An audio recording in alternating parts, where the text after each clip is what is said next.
देखिए mutual fund एक market है, तो मार्केट में अलग अलग तरह की चीज़ें मिलती रहती हैं, नई नई चीज़ें आती रहती हैं।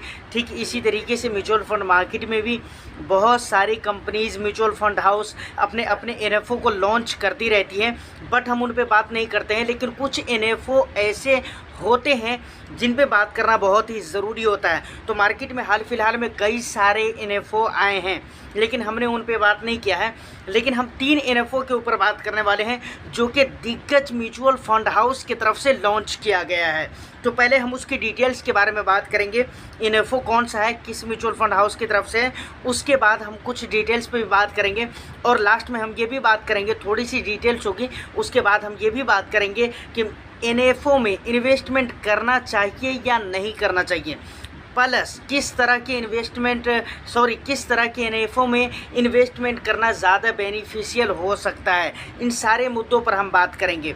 तो वीडियो बहुत ही इन्फॉर्मेटिव होने वाली है। एक लाइक ज़रूर कर दीजिए, शेयर कर दीजिए। चैनल को अगर सब्सक्राइब नहीं किया है तो चैनल को भी ज़रूर सब्सक्राइब कर लीजिए। तो चलिए अब डायरेक्ट हम अपने मुद्दे पर आते हैं। सबसे पहले हम बात करते हैं एनएफओ होते क्या हैं। देखिए जब कोई भी फंड म्यूचुअल फंड हाउस की तरफ से लॉन्च किया जाता है तो उसे हम एनएफओ कहते हैं। वो मतलब सब्सक्रिप्शन के लिए पहले कुछ दिनों के लिए ओपन किया जाता है। एनएफओ 15 दिनों से ज़्यादा के लिए ओपन नहीं किया जा सकता है। उस बीच में जो सब्सक्राइब कर पाए, नहीं तो कुछ ऐसे होते हैं जो कि ओपन इंडेड एनएफओ होते हैं और कुछ ऐसे होते हैं जिनके टाइप क्लोज इंडेड होते हैं। अब ओपन इंडेड एनएफओ जो होते हैं उनका मतलब क्या होता है और क्लोज इंडेड का मतलब क्या होता है। देखिए ओपन इंडेड का मतलब ये होता है कि 15 दिन तक सब्सक्रिप्शन के लिए ओपन रहेगा। 15 दिन से ज़्यादा के लिए एनएफओ ओपन नहीं रह सकता है, इस बात को याद रखिए सेबी के रूल के अकॉर्डिंग। तो 15 दिन के अंदर जो सब्सक्राइब करें ठीक है, जो नहीं कर पाए वो 15 दिनों के बाद वो फ़ंड में बदल दिया जाता है, चेंज कर दिया जाता है। तो फ़ंड में आप इन्वेस्टमेंट करिए तो एक तरह का नया फ़ंड हो गया, उसे हम एनएफओ कहते हैं। और क्लोज इंडेड जो एनएफओ होते हैं जिसके टाइप अगर क्लोज इंडेड है उसका मतलब ये होता है कि जब वो 10 दिन, 12 दिन, 14 दिन, 15 दिन के अंदर के पीरियड में जितने दिनों के लिए वो ओपन किया गया है उसी बीच में आप उसमें इन्वेस्टमेंट कर सकते हैं। नहीं तो उसके बाद वो क्लोज़ हो जाएगा और क्लोज़ होने के बाद आप इन्वेस्टमेंट नहीं कर सकते। इतना आपको समझ में आ गया। तो सबसे पहला जो है एनएफओ वो है Mirae Asset mutual fund house की तरफ से। इसका पूरा नाम है Mirae Asset multi asset allocation fund. दूसरा है बंधन multi asset allocation fund.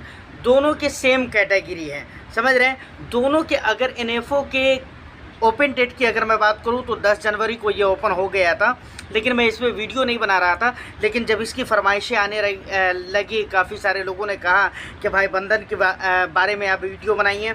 Insta पे भी मैसेज आया हुआ है कि बंधन के बारे में और मिराई एसेट के बारे में, प्लस रमज़ान भाई ने भी इस बात को लेकर कमेंट किया हुआ है।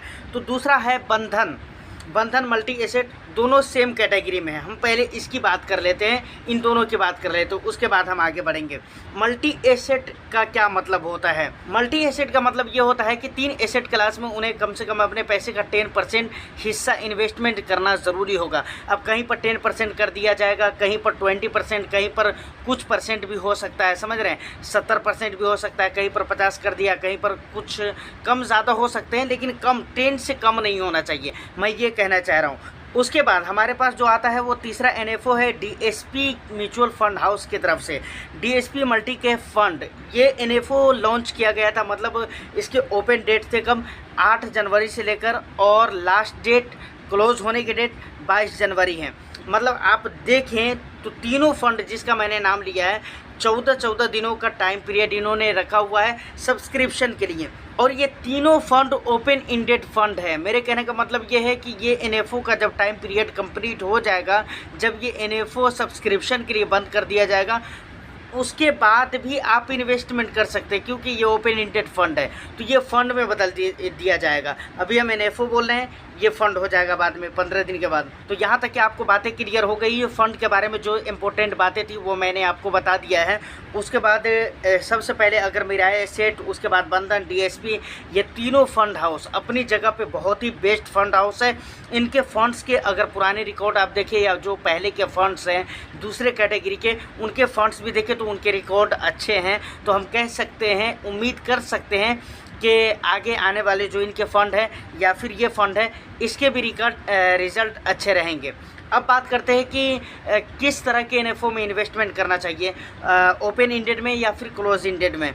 तो मेरे ख्याल से दोनों एनएफओ में इन्वेस्टमेंट कर सकते हैं, लेकिन बहुत सारे लोग कहते हैं कि एनएफओ में ही इन्वेस्टमेंट नहीं करना चाहिए, जबकि ऐसी कोई बात नहीं है। मैं इसके ऊपर भी आगे बात करूंगा, समझ रहे। सबसे पहले अगर open ended and close ended इस नज़रिए से देखने की बात करें और इस नज़रिए से हम देखने की कोशिश करें कि कौन सा अच्छा होता है, तो मैं आपको बताना चाहूँगा। काफ़ी सारे लोग कहते हैं कि जो क्लोज एंडेड फंड होते हैं वो ज़्यादा बेहतर होते हैं, क्लोज एंडेड जो एनएफओ होते हैं वो ज़्यादा अच्छे होते हैं कि टाइम पीरियड के अंदर ही अंदर, मतलब उसमें आप इन्वेस्टमेंट करिए उसके बाद नहीं कर सकते हैं। अब इस बात के पीछे रीज़न ये बताया जाता है, इसके अच्छाई के पीछे रीज़न ये बताया जाता है कि फ़ंड हाउस का सीधा सीधा मकसद होता है कि भाई इन्वेस्टर्स के पैसे को ज़्यादा से ज़्यादा मतलब बेनिफिट करा कर देना, उन पे ज़्यादा से ज़्यादा प्रॉफिट कमा कर देना। लेकिन जो क्लोज ओपन एंडेड फंड होते हैं उनके पीछे ये कहा जाता है कि भाई फ़ंड हाउस का अपना मकसद होता है कि लोग ज़्यादा से ज़्यादा उसमें इन्वेस्टमेंट करें, लोगों से ज़्यादा पैसे मंगाया जा सके। और इस बात में कोई झूठ नहीं है, ये भी बिल्कुल अपनी जगह सच्चाई है।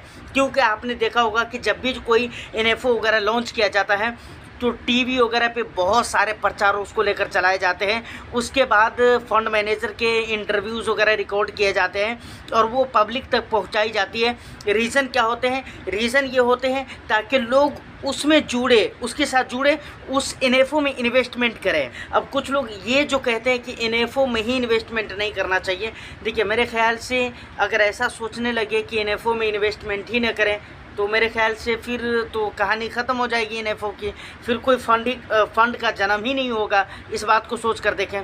लेकिन एक बात और भी कही जाती है कि उन लोगों को एनएफओ में इन्वेस्टमेंट करना चाहिए जो पुराने इन्वेस्टर हैं, नए इन्वेस्टर को बचना चाहिए। और ये बात रियल भी है कि नए लोगों को एनएफओ में उतना ज़्यादा इन्वेस्टमेंट नहीं करना चाहिए। फ़िलहाल के जो ये एनएफओ हैं अपनी जगह पे बेस्ट है, लेकिन क्या आपको इस टाइम पे इस एनएफओ में इन्वेस्टमेंट करना चाहिए? तो मैं ये कहूँगा कि देखिए नया एनएफओ है, अगर आप बहुत ज़्यादा नहीं जानते हैं म्यूचुअल फ़ंड के बारे में, अगर नॉलेज उतना ज़्यादा नहीं है, बहुत दिन से आप मार्केट में नहीं है, तो कोई दिक्कत नहीं है, आप कुछ दिन वेट करके देख सकते हैं, इन्वेस्टमेंट कर सकते हैं, ऐसा कुछ नहीं। अगर आपका विज़न बहुत लॉन्ग टर्म है तो आप इन्वेस्टमेंट कर सकते हैं, अच्छे रिजल्ट मिलेंगे, अच्छे रिटर्न्स भी मिलेंगे। रिटर्न्स मिलेंगे मतलब रिजल्ट मिलेंगे। अब कितने % के मिलेंगे ये तो गारंटी नहीं है, लेकिन मिलेंगे, क्योंकि यहाँ पर रिटर्न्स गारंटेड नहीं होते हैं। और ये जो फंड है मल्टी एसेट एलोकेशन फंड, वो दो फंड इस कैटेगरी में है। उसके बाद एक है मल्टी कैप फंड, तो ये अपने पैसे के 65 से लेकर 80% पैसे इक्विटी में निवेश करेंगे या फिर इक्विटी रिलेटेड इंस्ट्रूमेंट में निवेश करेंगे। तो आप सोच लीजिए, समझ लीजिए, अगर ज़रूरत नहीं है तो आपको इन्वेस्टमेंट करना नहीं चाहिए, मेरे ख्याल से करना ही नहीं चाहिए।